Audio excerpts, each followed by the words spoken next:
આખા ભારતની અંદર ક્યાંય બે માતાજી શક્તિમાં અને ચામુંડા ક્યાંય ભેગા નથી. ખાલી સનાળામાં જ બે મૂર્તિ એમ કે ભેગી છે, શક્તિમાં અને ચામુંડમાં બે. લાવું બીજે ક્યાં આપણને જોવા ન મળે. આપણને આવું બીજું ક્યાંય જોવા ન મળે. હમણાં તાજેતરમાં જ 3-4 વર્ષ પહેલા કંઈક ઘટના બની ગઈ છે. માતાજી સાક્ષાત ત્યારે પરચો કર્યો છો. હા, એ ઘટના વિશે જણાવો. માતાજીના ઘણા પરચાઓ છે.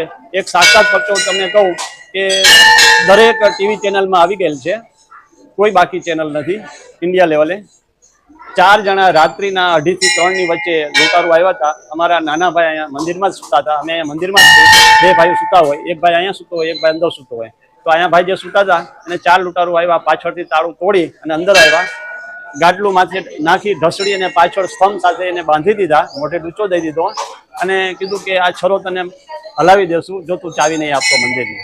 એટલે મંદિરની ચાવી આપી દીધી. પણ એ ચાવી અમારું 5 વર્ષનું બાળક હોય ને એને કહે કે આ ચાવીથી ખોલી નાખ મંદિર, તો ખુલી જાય. પણ એ